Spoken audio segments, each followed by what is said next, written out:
భరించలేని దారిద్ర్యం, పనిచేసే యువత లేదు, జనాభా పెరుగుదల లేదు, ఎటు చూసినా పెరిగిపోతున్న వృద్ధులు, పుట్టేవాళ్ల కంటే చనిపోతున్న వాళ్ళ సంఖ్య ఎక్కువ. ఇక దేశ వృద్ధి రేట్ అయితే పతనం అంచున నిల్చుంది. చరిత్రలో కనీ విని ఎరగని ఆర్థిక మాంద్యంతో అతలాకుతలమైపోతోంది దేశం. ఆ టైంలో ఆర్థికవేత్తలంతా కూర్చుని దేశాధ్యక్షుడికి ఒకే ఒక్క చిన్న సలహా ఇచ్చారు: వలసదారులను ఆహ్వానిద్దాం అని. అంతేనా?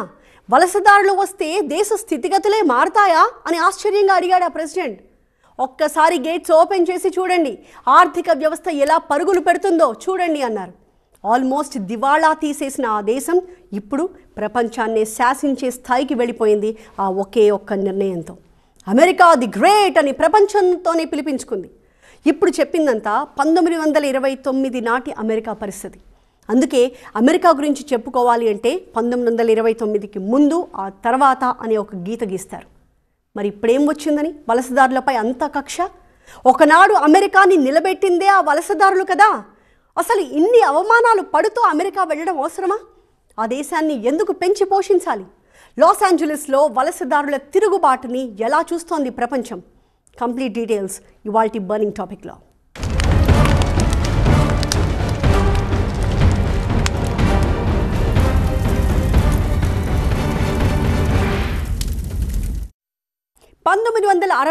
తర్వాత ఏ అమెరికా అధ్యక్షుడు చేయని పని, తీసుకోని నిర్ణయం ట్రంప్ తీసుకున్నారు. అధ్యక్షుడిగా తనకున్న అరుదైన అధికారాలను ఉపయోగించి మరీ నేషనల్ గార్డ్స్ని కాలిఫోర్నియాలో దించారు. నేషనల్ గార్డ్స్ని రంగంలోకి దించడం అంటే అదొక సైనిక చర్య అని చెప్పడమే. ట్రంప్ ఏకంగా నేషనల్ గార్డ్స్ని దించారు అంటే వలసదారులను ఇకపై రోజులు లెక్క పెట్టుకోండి అని చెప్పడమే, ఆ సంకేతాలు ఇవ్వడమే. ఇంతకీ ఎక్కడ మొదలైంది రగడ? ట్రంప్ ఎందుకని అంత పట్టుదలతో ఉన్నారు? ఈ సీన్ అమెరికాలో ఇంత క్రితం ఎప్పుడూ చూసుండరు. వచ్చిపోయే పోలీసు వాహనాలపై రాళ్లు రువ్వడం అమెరికాలో కనిపించలేదు. ఇప్పుడు రాళ్లు విసరడం కాదు, ఏకంగా కార్లనే తగిలబెడుతున్నారు ఆందోళనకారులు. లాస్ ఏంజలీస్ లో ఎటు చూసినా తగిలబడుతున్న కార్ల విజువల్సే కనిపిస్తున్నాయి.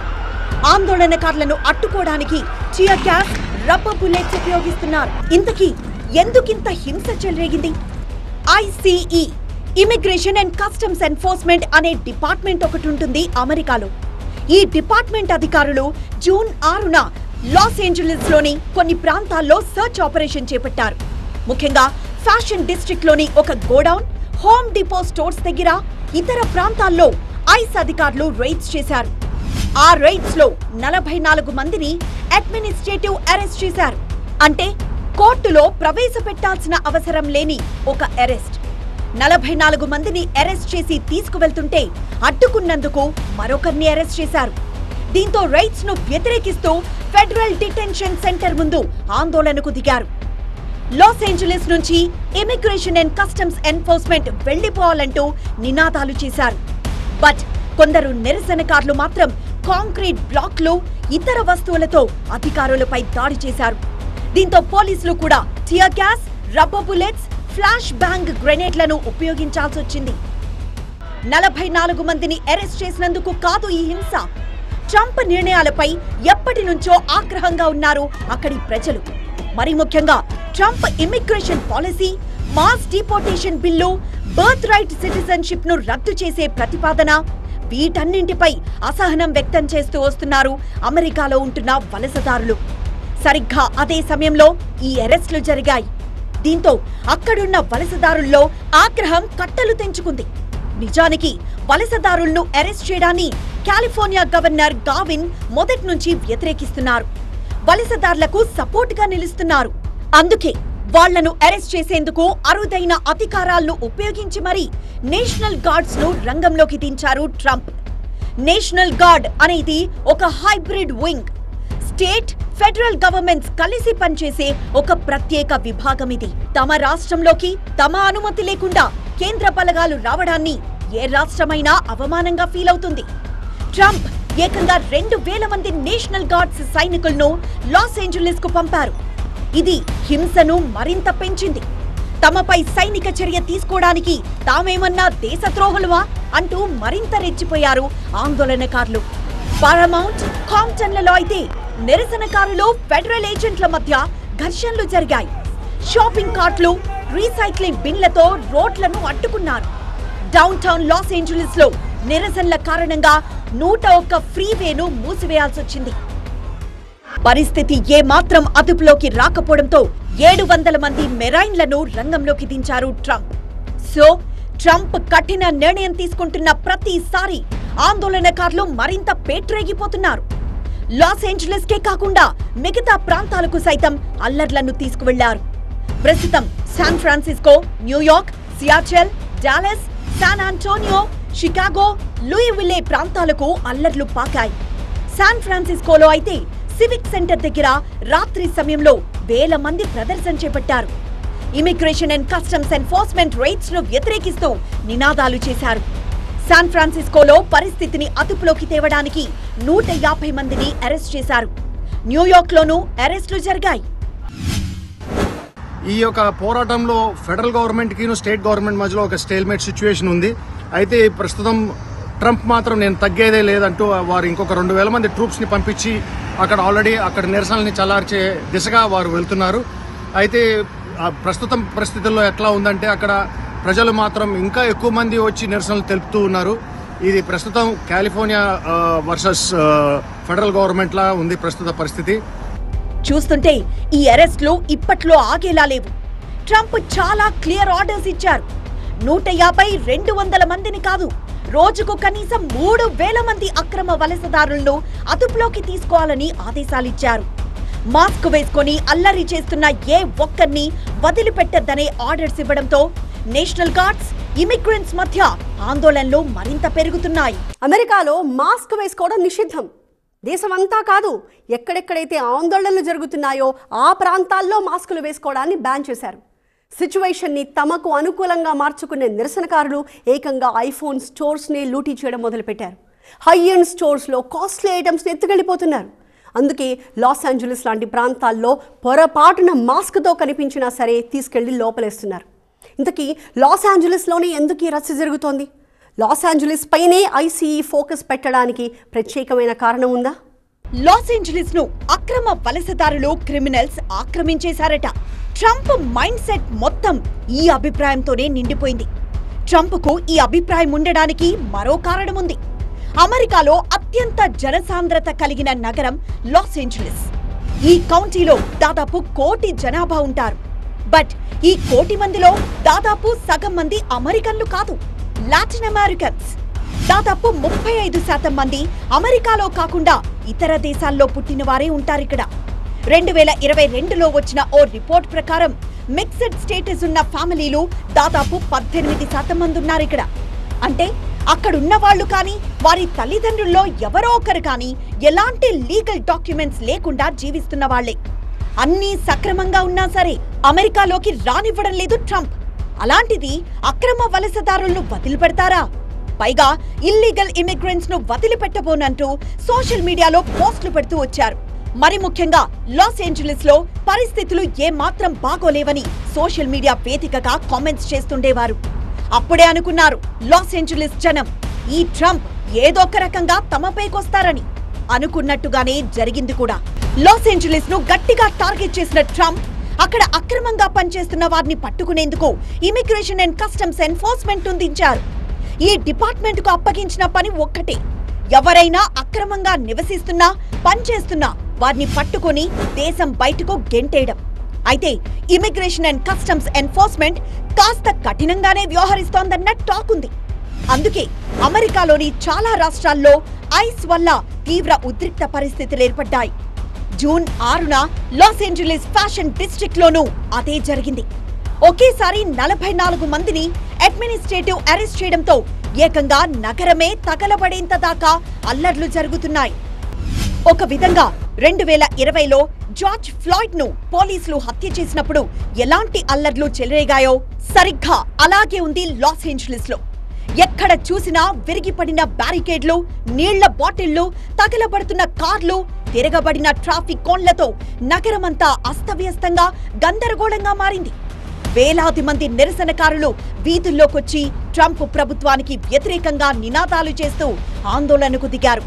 మెక్సికో, హోండురస్, ఎల్ సాల్వడార్ దేశాల పతాకాలను చేతపట్టుకుని ప్రదర్శనలు చేస్తున్నారు. మాక్సిమం ఇండియన్స్ రూల్స్ ప్రకారమే అమెరికాకు వెళ్తారు. కానీ నిబంధనల ప్రకారం వెళుతున్నా సరే కక్షగట్టినట్టు భారతీయులపై కొన్నిసార్లు కఠినంగా వ్యవహరిస్తున్నారు ట్రంప్.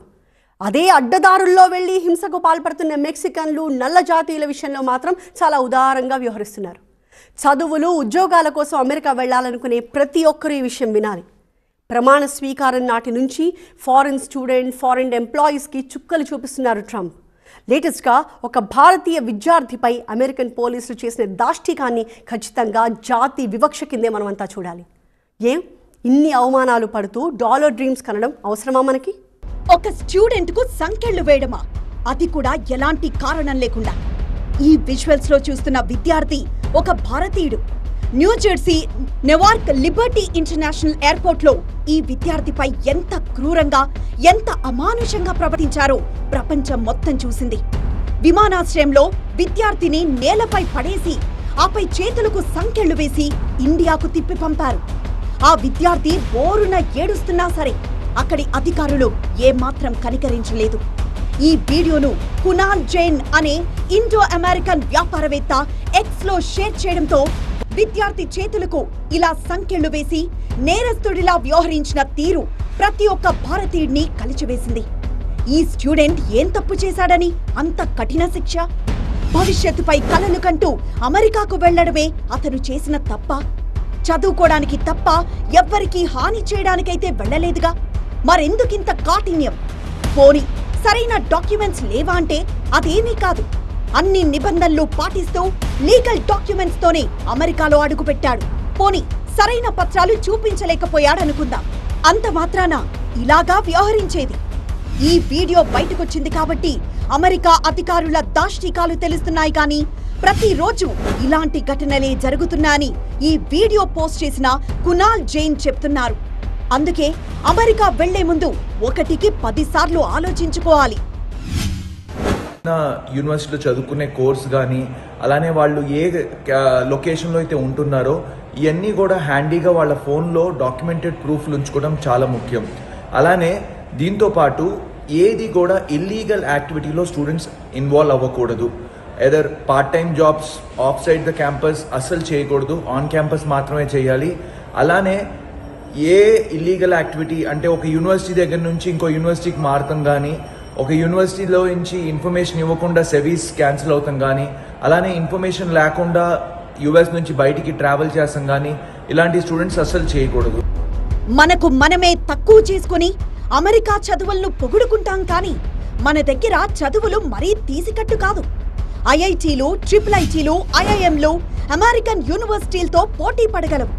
నిజంగా అమెరికా యూనివర్సిటీల్లోనే అంత గొప్ప చదువులుంటే అంతర్జాతీయ దిగ్గజ కంపెనీలకు సీఈఓలుగా అమెరికా యూనివర్సిటీల్లో చదివిన వాళ్లే ఎందుకు ఉండడం లేదు? దాదాపు 23 ప్రపంచ దిగ్గజ కంపెనీలకు సీఈఓలుగా భారతీయులే ఉన్నారు. వాళ్ళంతా ఇండియాలో చదువుకున్న వాళ్లే. Google CEO Sundar Pichai, Micron technology CEO Sanjay Mehrotra, Adobe CEO Shantanu Narayen, Microsoft CEO Satya Nadella, IBM CEO Arvind Krishna, YouTube chief Neal Mohan వీళ్ళంతా ఇక్కడ చదువుకున్న వాళ్లేగా. ఇండియాలో అంత గొప్పగా చదువులు చెప్పేటట్టయితే అమెరికాకో విదేశాలకో ఎందుకు వెళ్తున్నారు అనే డౌట్ రావచ్చు. నిజానికి మన దగ్గర సీట్లు తక్కువ, చదువుకునే యూత్ ఎక్కువ. ఐఐటీల్లో సీటు కోసం కొన్ని లక్షల మంది జేఈఈ మెయిన్స్, అడ్వాన్స్ పరీక్షలు రాస్తుంటే కేవలం 1000 మందికి మాత్రమే సీట్లొస్తున్నాయి. పైగా రిజర్వేషన్లని, అధిక కట్ ఆఫ్లని టాలెంట్ ఉన్న విద్యార్థులకు చదువుకునే అవకాశమే రావడం లేదు. పైగా ఒకప్పుడు తక్కువ ఫీజుతోనే క్వాలిటీ ఎడ్యుకేషన్ అందించాయి మన ఐఐటీలు, ఐఐఎంలు. ఇప్పుడు ఫీజులు పెంచేశాయి. ఆ కట్టే ఫీజుతో ఎంచక్కా అమెరికాలోనే చదువుకోవచ్చు కదా అనే ఆలోచన మొదలైంది. పైగా మొన్నటి వరకు చదువుకుంటూనే పార్ట్ టైం జాబ్ చేసుకునే వెసులుబాటుండేది. అందుకే విద్యావకాశాల కోసం అమెరికా వైపు చూశారు. నిజమే, అమెరికాలోని 4-5 యూనివర్సిటీల్లో ఎడ్యుకేషన్ చాలా బాగుంటుంది. అలాగని మన దగ్గరున్న యూనివర్సిటీలు తక్కువ అని కాదు. చాలామంది మెరిట్ ఉన్న వాళ్ళకి, ఫస్ట్ వచ్చిన వాళ్ళకి సీట్లు దొరకట్లేదు, చదివితే ఉద్యోగాలు దొరకట్లేదు. అక్కడికి వెళితే చదివితే ఏదో రకంగా డిగ్రీ వస్తే ఉద్యోగాలు దొరుకుతున్నాయి. అందువల్ల అది మన దేశంలో మెరిట్ను గుర్తిస్తావా, మెరిట్కి యూనివర్సిటీలు ఫ్రీగా దొరుకుతాయా చదువుకోవటానికి? అది లేదు కాబట్టి మన దేశంలో ఇతర దేశాలకు వెళ్తున్నారు, అమెరికాకి వెళ్తున్నారు. ఇక్కడ మార్పు భారతదేశంలో వచ్చేంత వరకు అమెరికా వెళ్తారు. ఎందుకంటే అడ్మిషన్ సింపుల్గా వస్తుంది, అక్కడ చదువుకుని ఏదో రకంగా ఉద్యోగం సంపాదించుకున్నామని ఆశ ఉన్న వాళ్ళకి ఆ ఆశ మీద వెళ్తారు. ప్రస్తుత పరిస్థితుల్లో అమెరికా చదువులంటే వెళ్లి అవమానాలు పాలవడం తప్ప మరోటి లేదు. కష్టమో నష్టమో ఇండియాలోనే చదువుకోవడం బెటర్. అమెరికాలో మాత్రమే క్వాలిటీ ఎడ్యుకేషన్ ఉంటుందనుకోవడం ఒక భ్రమ. ఇప్పటికైనా అలాంటి డాలర్ డ్రీమ్స్ ను వదిలిపెట్టి రియాలిటీలో బతకడం బెటర్. ఒక్క విషయం గుర్తుపెట్టుకోవాలి, అమెరికా వలసల్ని ఆహ్వానించింది కాబట్టే ఆ దేశం సుసంపన్న దేశమైంది. ఎప్పుడైతే వలసదారులను కట్టడి చేస్తారో ఇక అమెరికా పని దాదాపుగా ముగిసిపోయినట్టే లెక్క. చరిత్రని గమనిస్తే ప్రపంచాన్ని శాసించే శక్తి, అధికారం ఒక్కో దేశం దగ్గర 100 ఏళ్ల పాటు ఉంటుంది. బహుశా అమెరికా టైం అయిపోతున్నట్టుంది. ట్రంప్ చర్యలతో ఆ బీజం పడినట్టే కనిపిస్తోంది. సో అవమానాలు పడుతూ అమెరికాలో ఉండక్కర్లేదు, యుఎస్ ఫ్లైట్ ఎక్కనక్కర్లేదు. భవిష్యత్ అంతా మన భారత్లోనే ఉంది. ఇది ఇవాల్టి మార్నింగ్ టాపిక్. మరో అంశంతో మళ్ళీ కలుద్దాం.